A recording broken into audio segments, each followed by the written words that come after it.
Welcome to the Alaskan Arctic for a winter camping trip. Today we will travel upriver 40 miles and camp under the stars. The weather forecast is for clear skies and temperatures in the negative 20s Fahrenheit. This trip will take us across the sea ice and we will portage overland to a river, travel up the frozen river, and portage again to yet another river, and we'll begin looking for a camping spot. There was a variety of scenery along the way, so I have included clips from different parts of the trip to show the various terrain and landscape.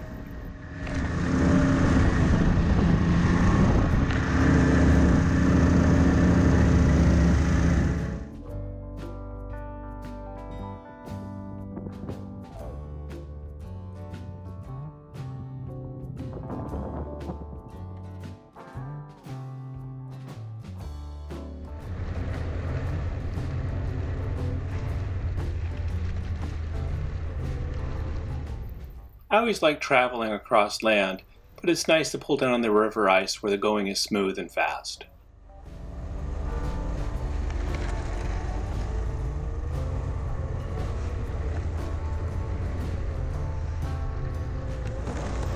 Last year I'd located a nice place to camp on the riverbank. However, each winter the snow drifts differently and old camp spots disappear, but new ones reveal themselves.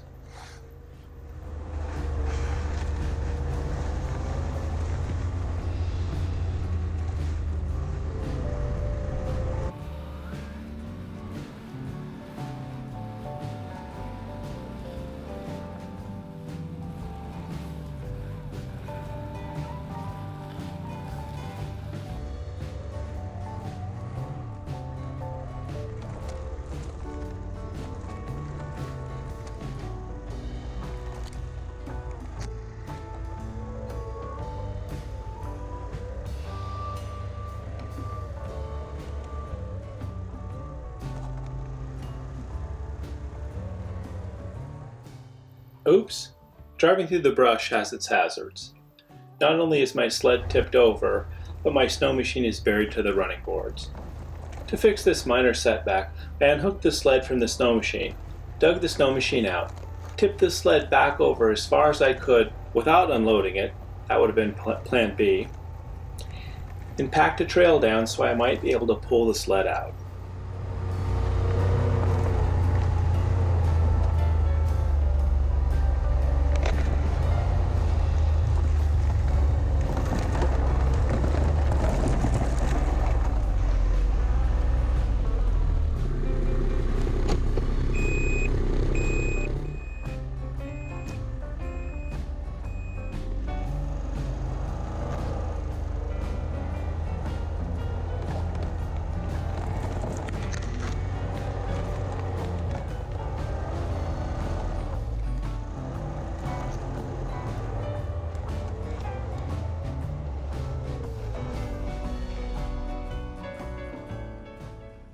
Ha! Don't go up there! I continued back upriver and decided to camp by an old cabin not far from where I'd placed a game camera that I planned to collect on this trip. I am sure that this old cabin was built here to take advantage of a natural game corridor and that many fantastic hunting stories have been shared within its walls. Before setting up a tent in the snow, it's best to either clear the snow out all the way down to the ground or pack the snow down so you don't sink in. I drove my snow machine back and forth to pack the snow down.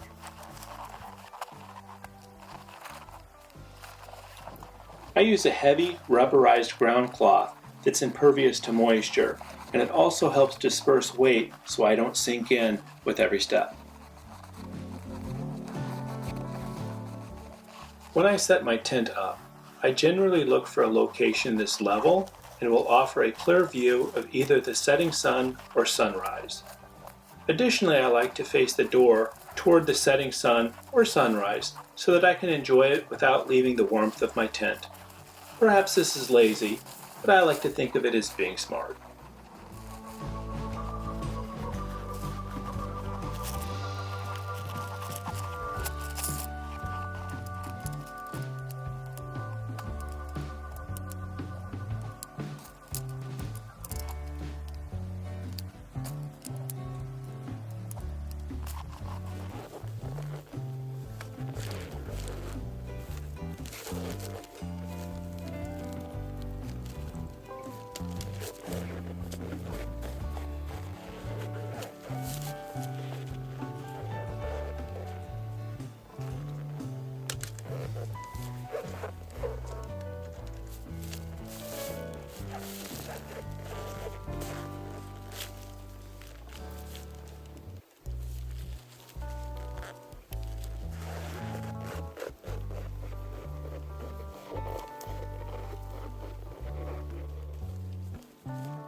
I built this little self-contained stove from a couple of old propane cylinders.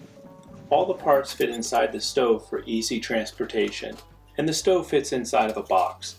I use the lid from the box to set the stove on, and the box is used for firewood inside my tent.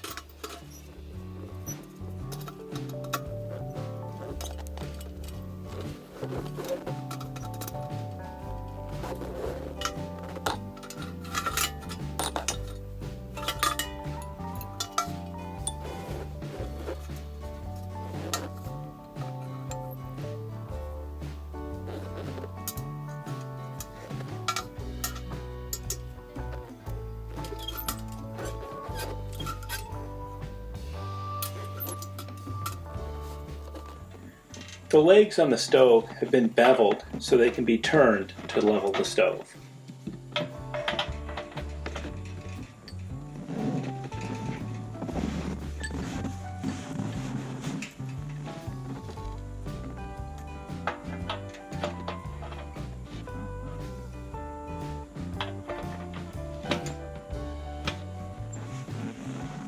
I always carry a fire starter with me. I use a plain Ziploc bag to store it in because it's waterproof and easy. Today, since I had my sled and gear, I brought some paper along to start my fire.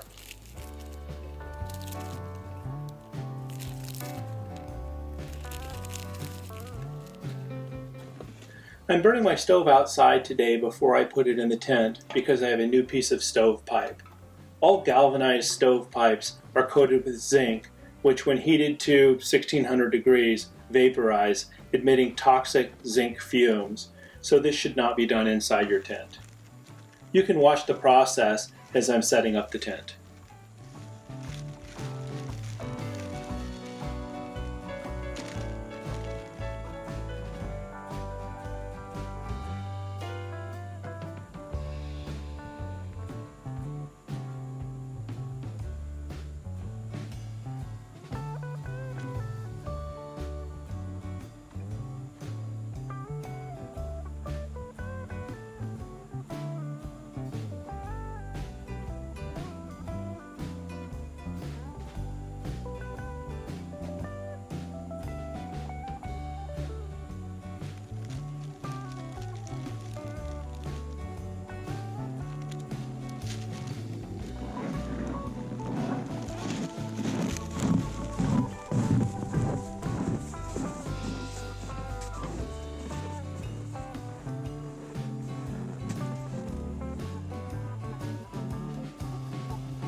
Nesting stovepipe is tapered so it fits inside itself.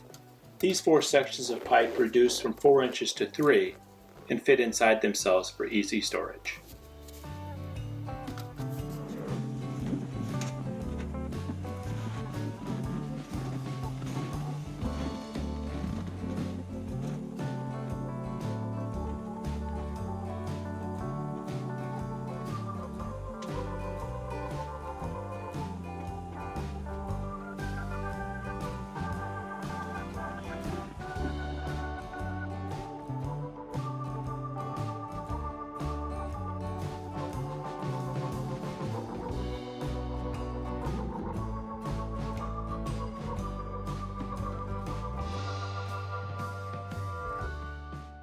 Come along for the rest of this adventure in Camping in the Arctic Part 2, and we will look at some caribou, a red fox, cook some food that will rival a meal anywhere, and pack up camp. For more Alaskan adventures, don't forget to subscribe.